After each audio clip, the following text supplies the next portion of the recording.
Eh bien le bonjour à tous. Aujourd'hui, on va voir pourquoi est-ce qu'on ramène toujours tout à vos parents et à vous quand vous étiez enfant. Allez, à nouveau ce format qui est épisodique de temps en temps sur la chaîne. Aujourd'hui, on aborde le sujet des traumas. Alors, je vais pas aller culpabiliser chacun, mais juste expliquer comment est-ce que ça fonctionne et surtout, vous donner des techniques, des petites astuces, non pas pour les guérir par vous-même, on en parlera après, vous pouvez pas totalement les guérir par vous-même, mais au moins réussir à calmer un petit peu les peurs et les réactions, surtout. Alors, n'hésitez pas déjà, d'ores et déjà, à me suggérer des prochains sujets. J'ai une petite liste, j'en ai pas 40 000, et surtout je ne sais pas ce qui vous intéresse vous. Donc vous me dites, j'aimerais bien voir ça, est-ce que tu peux aborder ça? Puis je vous répondrai, voilà, si c'est dans la liste ou pas. Bref, n'hésitez pas à me faire des retours, s'il vous plaît. Et comme la dernière fois, je vous mettrai des petites images, et là, je vous ai mis des liens en barre de description, parce que le trauma est très neuroscientifique. Mais moi, je vais pas aborder toute la partie médicale, parce que ça ferait une vidéo extrême. Donc, je vous ai mis en suggestion 3 vidéos qui expliquent extrêmement bien, au niveau des cortex, hypothalamus, thymus, cerveau mammalien, reptilien, etc., comment ça fonctionne. Moi, je vais plutôt me concentrer sur la partie explication des mécanismes et les outils que vous pouvez mettre en place pour calmer un petit peu tout ça. Alors du coup, comme la dernière fois, je vais peut-être en faire une tradition, je vais vous donner tout de suite une métaphore, et puis elle va nous suivre tout au long de cette explication. Imaginez, tout simplement, que vous vous adressez à un enfant, et que cet enfant a peur des chiens, a peur d'aller dormir tout seul dans son lit, a peur d'aller à l'école, voilà. La situation de base qu'on va avoir durant ce petit quart d'heure ensemble, c'est je suis avec un enfant qui a peur de quelque chose. Vous allez vite comprendre pourquoi est-ce que je parle d'un enfant et que c'est important qu'il soit proche de vous. Je ne parle pas de vos enfants. T'as compris. Alors déjà, le trauma, tout le monde va dire, oh mon dieu, c'est les PTSD anglo-saxons, c'est les chocs post-traumatiques, je crois qu'on appelle ça comme ça, le stress post-traumatique. C'est la guerre, c'est les viols, c'est les agressions, c'est pas du tout, Marie-Chantal, pas du tout. Mais alors, vraiment pas. On est très loin de ça. Parce qu'en fait, si dans les médias on parle de la guerre, etc., du PTSD et des chocs post-traumatiques, c'est parce que c'est hyper facile, c'est la télé. Plus c'est débile, plus c'est simple, et plus on vous considère comme des cons, et tout le monde est content. La guerre, c'est hyper choquant, un viol, c'est hyper choquant, et ça crée un trauma hallucinant, évidemment. Sauf que vous vous doutez bien que la guerre, c'est pas tout le monde, tout le temps, au quotidien, toute la journée. Ça, ce sont des exemples hyper forts, marquants à un moment M pour dire « Regardez, il souffre. Regardez, elle souffre. » C'est facile. Maintenant, le vrai trauma, celui qui est le plus répandu, qui est le plus banal, est beaucoup plus discret, beaucoup moins choquant, et je rajouterais même, il a été, pendant longtemps, normalisé. Exemple tout con, oh ça va, tu vas pas encore me faire chier parce que t'as pissé au lit.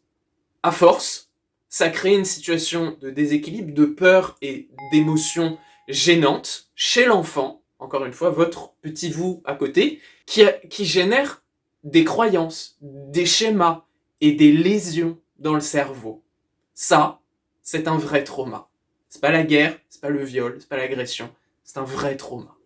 Voilà, aujourd'hui on va parler de ça. Alors du coup, qu'est-ce que c'est concrètement?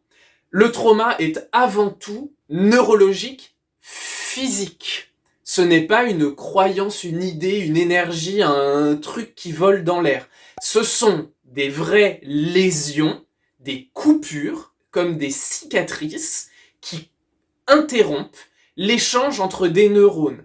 Vous l'avez vu sur cette magnifique petite carte d'un cerveau, une situation tout à fait normale d'une personne saine et la situation d'une personne traumatisée. Il y a beaucoup moins de connexions et d'échanges d'informations entre les différentes parties du cerveau. Par exemple, on pourrait dire vous avez trébuché, vous avez mal au genou, eh bien vous boitez.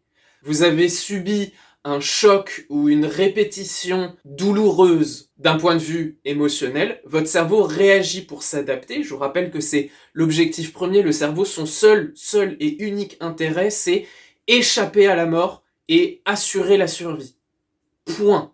Vous mangez pour survivre, vous baisez pour survivre, vous buvez pour survivre, vous faites du sport pour survivre.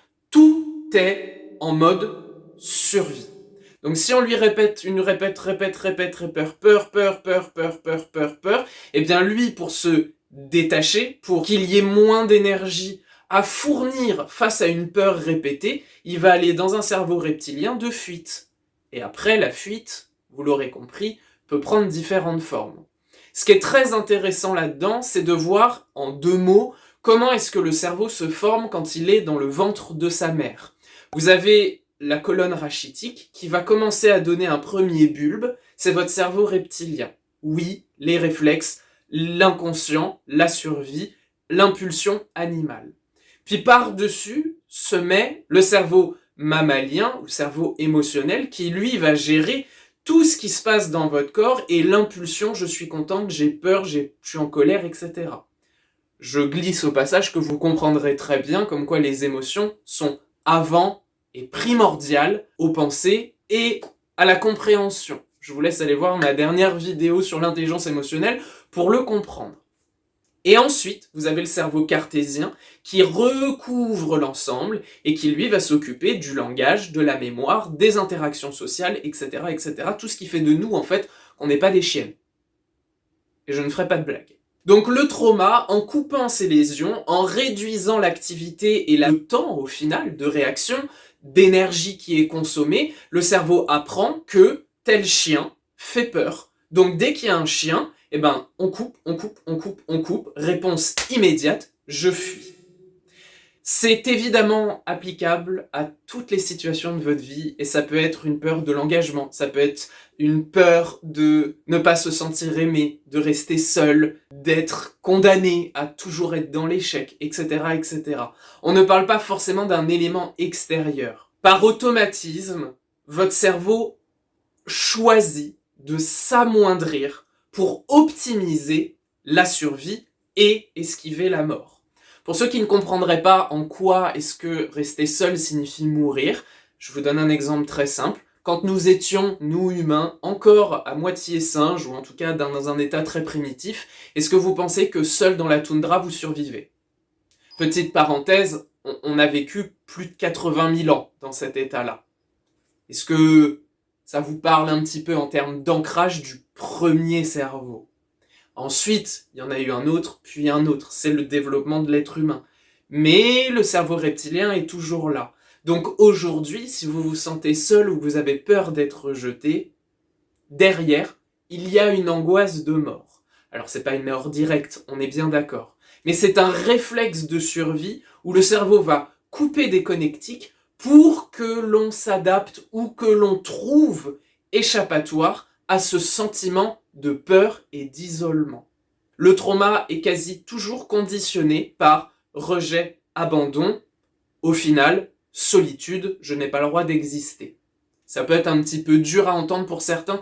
Si jamais vous n'avez pas l'habitude, prenez juste mes mots, laissez travailler et revenez voir la vidéo un petit peu plus tard pour voir justement si vous êtes pas moins impacté, mais plus intéressé et plus curieux de ce développement, plutôt que juste « oulala, ça me met mal à l'aise ». Après, si ça vous met mal à l'aise, ça veut dire qu'il y a quelque chose qui réagit, et c'est déjà un très bon indicateur. Donc vous l'aurez compris, le cerveau cherche à assurer sa propre survie en diminuant un maximum les interactions et l'énergie dans le cerveau pour permettre une réaction inconsciente, directe. On ne cherche pas, on va droit au but. Fuite.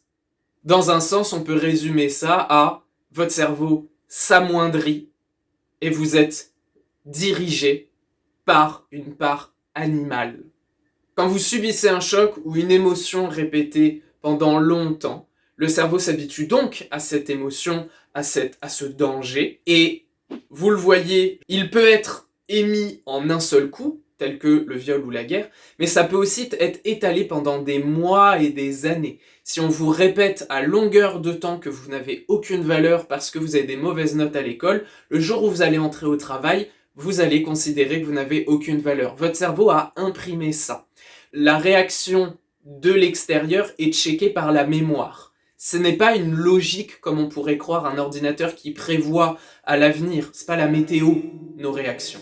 C'est j'ai toujours fonctionné comme ça, j'ai appris que le danger était là, donc boum, je dois réagir comme ça. C'est très compliqué d'aller comprendre par soi-même parce que le cerveau barricade pour nous protéger tout ce qui nous fait peur. À titre d'exemple, si vous essayez de travailler sur vous-même avec vos propres traumas et que vous pensez pouvoir vous guérir seul, je vous encourage à essayer, donnez-moi tort, allez-y, mais c'est comme si vous étiez une brebis qui tourne dans son enclos pensant qu'elle est libre. Votre cerveau a mis des barrières pour vous protéger. Il arrive un moment où ces barrières deviennent enfermantes, où vous n'arrivez plus à vous en sortir et voir le monde au-delà des barrières. Pourtant, vous essayez de vous sentir libre. Vous voyez un petit peu la parallèle. Je me permets une petite précision post-montage.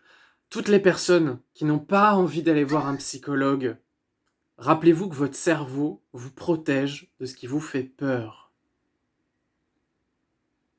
Du coup, la décision, c'est est-ce que vous voulez aller bien ou est-ce que vous voulez que votre cerveau continue de fonctionner avec des peurs? Peu importe les raisons, peu importe les arguments. Je pose ça là!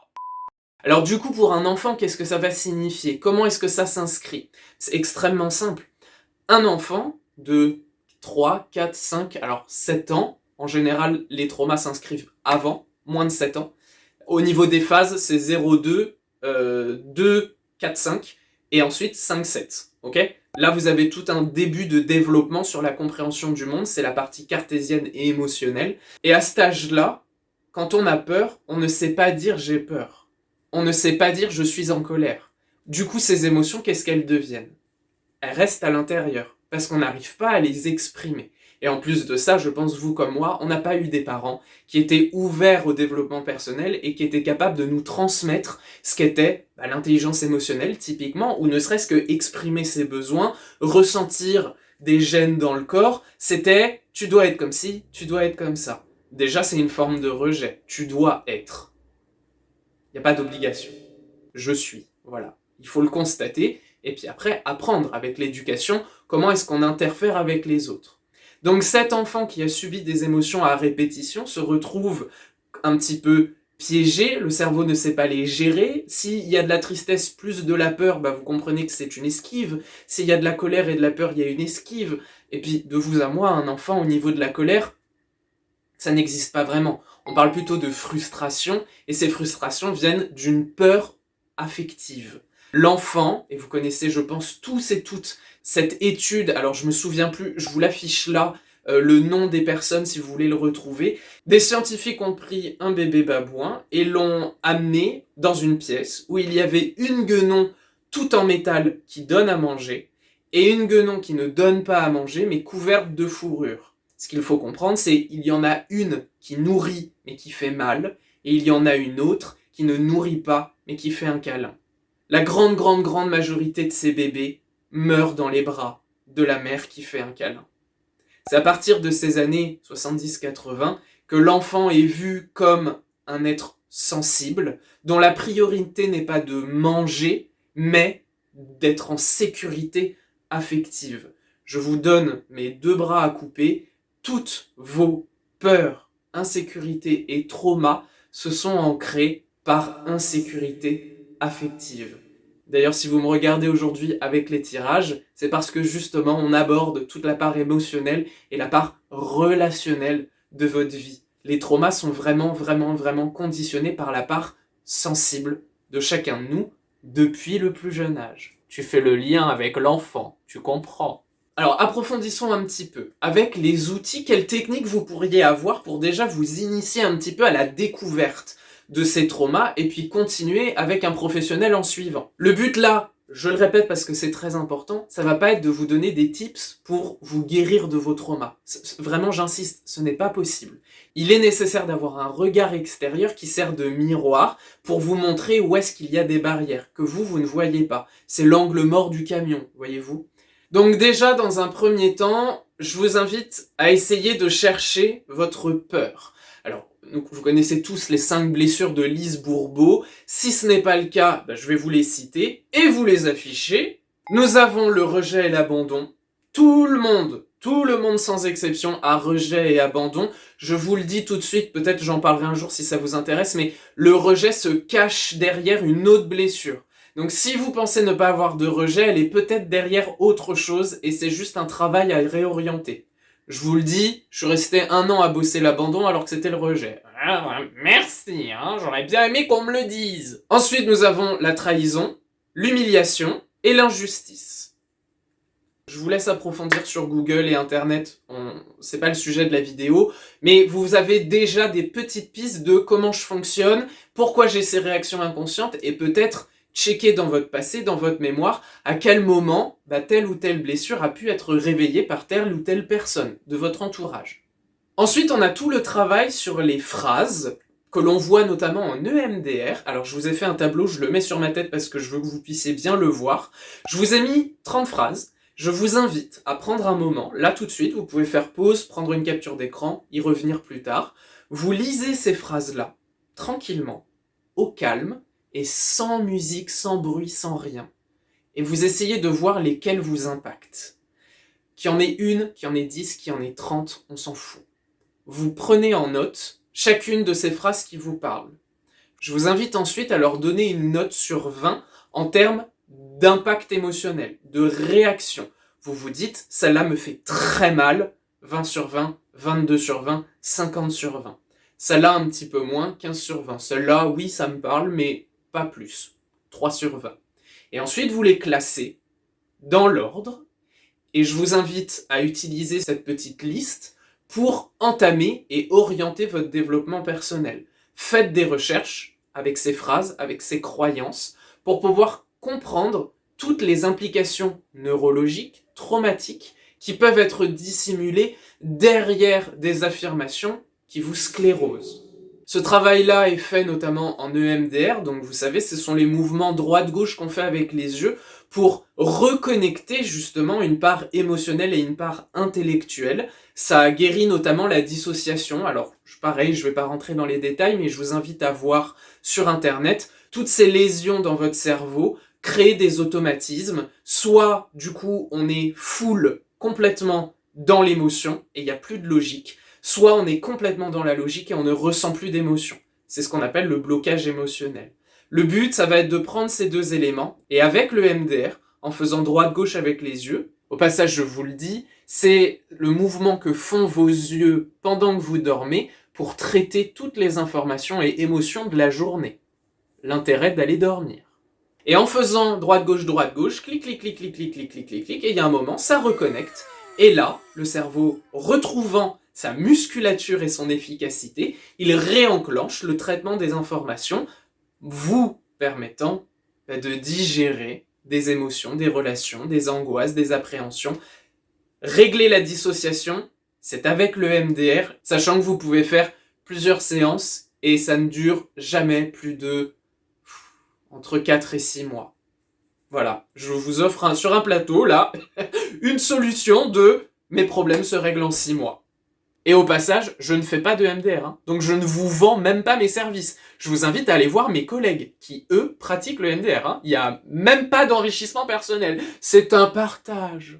Et alors, qu'est-ce que vous pouvez faire à la maison? Parce que vous avez peut-être un jour des pics d'angoisse et vous dites « je sais pas comment gérer, je me prends trop la tête, je fais des insomnies, je pleure tous les jours, je comprends pas pourquoi. » Eh bien, je vais vous donner 2-3 petites astuces. Alors, déjà, l'écriture, je sais que j'en parle tout le temps, mais parce que je vous assure que c'est extrêmement efficace. Écrire ses émotions, écrire ce qu'on a fait dans la journée, écrire des pensées, écrire un bilan émotionnel, peu importe. L'activité droite-gauche des yeux et de la main, c'est déjà une première manière d'encourager votre cerveau à reconnecter. Alors je vous le dis, la reconnexion, elle n'arrive pas en 2 heures. La reconnexion, ça peut prendre plusieurs semaines, en le pratiquant au moins 1 à 2 heures par semaine. Donc, ça peut être un petit peu long, mais il faut s'y tenir. J'en parlais dans l'intelligence émotionnelle. Tout ça, c'est un muscle qu'il faut entretenir pour sa propre santé intérieure. Ok ? Évidemment, lire, ça va aussi dans la même veine. Le but, c'est de faire ce mouvement-là, clic, clic, clic, clic, clic. vous aurez compris, écrire, lire, très bien. Vous pouvez dessiner et je vous encourage à être très immature et infantile. Alors, non pas pour vous réduire, pas du tout, je sais que si vous regardez cette vidéo, c'est qu'il y a déjà une certaine conscience, mais simplement parce que vous allez laisser un petit peu l'impulsion, vous allez laisser le courant, vous allez laisser détacher le mental, et du coup, en détachant le mental, en le calmant, eh bien il y a moins de résistance, donc moins de peur, donc moins de barrières, donc plus d'expression. Par exemple, vous prenez une feuille avec des crayons de couleur, vous dessinez ce que vous voulez, que ce soit géométrique, artistique, néo-rétro, on s'en fout. Dessinez ce que vous voulez. Vous le stockez dans un coin, et quelques jours ou quelques semaines plus tard, vous prenez un café et une clope et vous regardez vos dessins pour voir ce que ça vous évoque. Il y a un moment donné où il faut suffisamment se faire confiance pour agir avec l'inconscient. Vous n'êtes pas votre cerveau. Votre cerveau vous aide. Si vous le prenez dans le bon sens, que vous le prenez par la main, qu'il vous accompagne, le cerveau ne peut être que de votre côté. Et puis pour finir en beauté, un peu de sport, mes chers amis, je vais vous montrer deux choses. La première, très simple, alors, voici mes jambes, je me mets dans mon canapé, comme ça vous voyez bien. Ce que vous pouvez faire, et qui est très utile, oui, ce canapé est extrêmement confortable, je vous remercie de partager ce plaisir avec moi. J'appelle ça le câlin papillon, c'est une de mes psys qui avait appelé ça comme ça. Donc, hop, on prend sa jambe, on prend son autre jambe, on croise, donc croisement ici, on prend ses bras, on pose, et on recroise. Donc on se retrouve comme ça, double croisement. Et là, vous allez vous concentrer sur votre émotion, sur un souvenir, sur une période de votre vie, sur une peur, sur... peu importe, vous en choisissez une seule. Et tout ce que vous avez à faire, c'est poser sur les genoux, croiser en bas, croiser en haut, et là, vous tapotez. C'est tout. Vous faites ça 5-10 minutes. Moi, j'aimais bien le faire, alors 2-3 minutes sous la douche et 3-4 minutes avant de m'endormir. Et vous avez juste à... on colle, on croise et on tape. Alors, c'est quoi l'intérêt, vous allez me dire, parce qu'on fait juste taper. La reconnexion. Droite-gauche, droite-gauche, droite-gauche. Il faut que le cerveau soit à la fois dans le flou et en même temps dans le mouvement. C'est la technique de l'EMDR. Donc le flou, ça va être, je croise ici, je croise là avec les genoux, et je recroise ici, et je tape en haut. Pour que votre cerveau comprenne parfaitement droite-gauche, au début, vous allez vous dire gauche, droite, gauche, droite, gauche, droite, et il y a un moment, vous allez perdre le fil, vous allez concentrer sur votre émotion, et là, le cerveau va commencer à ranger. C'est pour ça que je vous dis, ça prend au moins 5 minutes. Si vous pouvez faire plus, c'est bien. Je pense 10 minutes, 2-3 fois par semaine, ça va déjà énormément relâcher et calmer certaines de vos angoisses. Pour les plus sportifs, hop, je me remets en position. Pour les plus sportifs, on a une autre technique qui est avec les jambes. Vous allez croire que je vous fais du squat et un cours de sport, mais non, je vous assure que ça marche aussi. Vous vous mettez comme ça, et le but, c'est clac, clac, clac, clac. Ça, par contre, je vais pas le faire pendant 10 minutes. Mais l'idée est exactement la même. Si vous faites un petit peu de sport de temps en temps, notamment à la maison, ben faites cet exercice, vos squats, vos pompes, vos abdos, vous refaites cet exercice, vos squats, vos pompes, et vous refaites cet exercice. Maintenant, attention, le plus important, ce n'est pas de le faire pour se vider la tête. L'important, c'est de le faire pour digérer une émotion, un souvenir, une angoisse, un trauma. Donc ça veut dire qu'il faut choisir à un moment donné ce trauma. Je terminerai cette vidéo juste pour vous rassurer, pour vous encourager, pour vous soutenir. Dites-vous que le travail des traumas, ça peut faire très peur, mais encore une fois, faites confiance à votre cerveau. Il ne vous enverra ni image, ni intention, ni choc, ni... pas du tout. Votre cerveau a pour but de vous sauver. Et en vous sauvant trop, eh bien, il en est devenu toxique dans certaines réactions. Aujourd'hui, le but, c'est pas de tout transformer, c'est juste retirer la part qui vous dérange pour que vous soyez plus à l'aise avec vous-même et recabler votre cerveau dans la bonne direction. Bon, en tout cas, j'espère que cette vidéo vous a fait plaisir, qu'elle vous a intéressé, que j'ai été clair. N'hésitez pas à me faire des retours, j'attends évidemment vos commentaires pour savoir déjà ce qui vous intéresserait et de ce que vous pensez de ce format-là. Je vous embrasse bien fort et je vous dis à très bientôt. Bye bye.